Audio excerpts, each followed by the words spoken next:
Eu sou Otmar Schneider, analista de valores imobiliários. No vídeo de hoje, a gente vai falar sobre um assunto que está todo mundo comentando: o risco de recessão nos Estados Unidos e a venda de ações pelo Warren Buffett.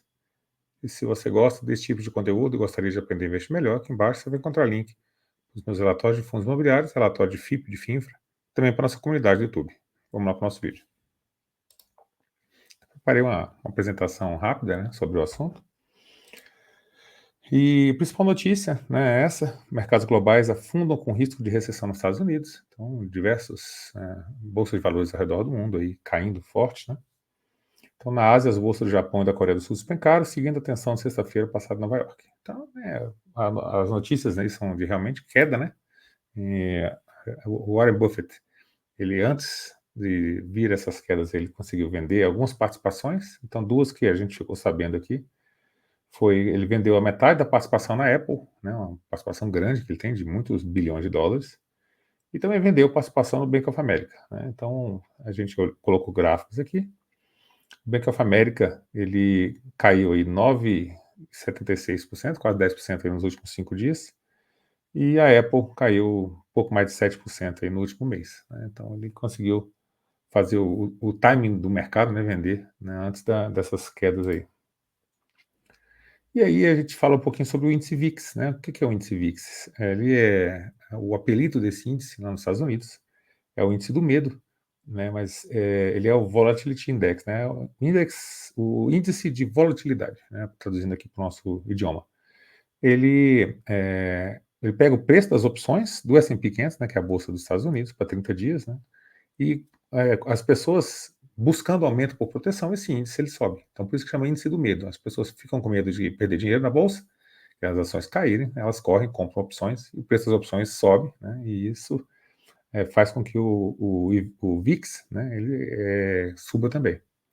Então, esse índice ele avalia a instabilidade e a incertezas futuras, né? O que as pessoas estão achando, né? A quantidade de incerteza que tem, instabilidade para frente. E a gente vê que ele subiu mais de 100%, né, nos últimos 5 dias, né, uma subida aqui de 100% no índice de volatilidade das ações, aí, que é o índice do medo. E o que aconteceu lá no Japão? A bolsa do Japão, o Japão ele aumentou a taxa de juros, subiu a taxa de juros da economia, aumentou em 0,25 ponto percentual, e isso indica uma política mais restritiva. Então, sempre quando se sobe, né, taxa de juros em qualquer país, a bolsa ela vai cair. Mas no Japão, o Japão ele sinalizou também que iam ter novas altas. É uma medida para contornar a deflação que eles têm no país. Então, eles estão sempre ali com taxa de juros zero ou negativa, e eles começaram, então, não, a gente tem que acabar com esse negócio de deflação e subir taxa de juros, né? Então, foi a maior queda. Desde 1987, a queda foi de 12%. E por quê? Porque quando você sobe taxa de juros também, a sua moeda ela fica mais forte. Ela valoriza frente ao dólar.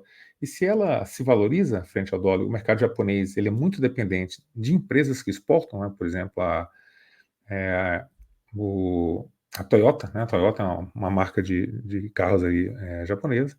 Então, eles vivem muito de exportação. Então, várias empresas do Japão vivem de exportação. E essa valorização da moeda deles, né, que é o ien, torna as empresas menos competitivas, né? Elas vão conseguir vender menos os produtos dela para o exterior. E aqui a gente vê, né, o histórico do preço sobre lucro do índice S&P 500. Então, a gente pegar o começo aqui, ele ficou sempre na faixa aqui, no máximo aqui de uns 20, até os anos 1970, né, mais ou menos. E 80, 90 ali, ele subiu forte, né, então a gente teve a primeira onda ali da internet, até mais ou menos 2000, teve uma forte queda, depois teve de novo essa parte de tecnologia, né, teve o mercado imobiliário, que subiu muito também, e teve diversas quedas. Então você tem ali depois de 2000, perto de 2000 mais ou menos, 1995 para frente, o índice aqui, quando chegava de perto ali dos 25, né, já estava considerado alto, né? Então, subia mais do que isso, mas depois caía e tal. E o índice hoje está em torno aí dos 27, né, 27 vezes lucro. Só para a gente ter uma base de comparação, o nosso índice hoje, a Bolsa de Valores aqui do Brasil, está em torno de 8 vezes lucro. Então, a nossa bolsa, digamos assim, é muito mais barata. A Bolsa dos Estados Unidos você compra a 27 vezes lucro, né? Você tem que esperar 27 anos se não tivesse crescimento dos lucros para recuperar o seu patrimônio que você investiu. No Brasil, você investe com 8 anos, você recupera o seu patrimônio também, se não tiver crescimento, né? Então, seria É uma bolsa aí bastante mais barata. E por quê, né? Por que que a nossa bolsa ela é tão mais barata assim do que a bolsa dos Estados Unidos, né? Nossa bolsa é mais barata porque nós somos considerados um país exótico, né? Nós temos muito mais risco no nosso mercado emergente, né? É um investimento de risco investir aqui no Brasil. E a gente tem um percentual grande de investidores, né, que investem aqui no Brasil, capital estrangeiro. E é um capital volátil, né? Ele entra, o Brasil está bom para investir, vem muita gente, a bolsa dispara. O Brasil está ruim para investir, todo mundo tira dinheiro, a bolsa cai. Então, a bolsa de valores do Brasil acaba sendo muito mais volátil também. E o capital estrangeiro ele é muito relevante para os investimentos do Brasil, né? Tem um percentual muito alto de capital estrangeiro. E esse capital entra e sai do país sem explicação nenhuma, né? Eles querem ganhar o dinheiro de forma rápida. Em época de crise, quando começam a acontecer algumas coisas, né, em qualquer país do mundo, todo mundo tira o capital dos países mais arriscados e busca a segurança dos Estados Unidos, seja em título de tesouro, seja em ações americanas, mas eles vão normalmente para os Estados Unidos. E a bolsa cai de uma forma geral, né? O Brasil é bem mais volátil que nos Estados Unidos. E o que que a gente faz aqui no Brasil, né? Para o investidor estrangeiro sair, alguém tem que comprar. E quem compra normalmente são as pessoas, né? O investidor que local conhece um pouco mais de bolsa de valores do Brasil. E o objetivo nosso aqui do investidor local é a longo prazo, né? Então a gente acaba oferecendo liquidez, dá liquidez para os investidores estrangeiros, que consegue comprar boas ações nesses momentos de grande queda, como foi na época aí da pandemia de Covid. E o que que a gente deveria fazer, né, nesse caso assim de grande crise, essa coisa toda? O Buffett vendeu, né? Ele conseguiu vender aí antes dessa forte queda, né? Ele fez um timing perfeito, né? Tava todo mundo falando, o Buffett acertou de novo, né? Timing perfeito, essa coisa toda. Só que o Buffett ele não é um investidor comum, né? Ele tem muito mais informação do que a gente, do que o investidor médio. Ele faz parte do conselho das maiores empresas do mundo, né? Então as pessoas elas levam informação até ele mesmo sem ele pedir, fora que ele passa o dia inteiro lendo, tem 80 anos de experiência investindo em ações. E ele senta lá na cadeira dos conselhos, então ele já sabia o que ia acontecer com o Japão, o que ia acontecer com os Estados Unidos, o VIX. Então ele veio se desfazendo de algumas posições, provavelmente, para ficar uma liquidez. Então ele tem hoje uma liquidez de 25, um quarto de trilhão de dólares, são 250 bi de dólares em liquidez. Ele está com dinheiro guardadinho lá no caixa, provavelmente para recomprar posições, ou para investir em alguma coisa, ou para ficar líquido, porque ele acha que vai vir realmente, né, tempos difíceis lá para os Estados Unidos, né? Só que a gente não tem como fazer essa mesma coisa que ele faz. Nós, investidores medianos, né, a gente não deve tentar fazer o timing. É muito difícil fazer timing.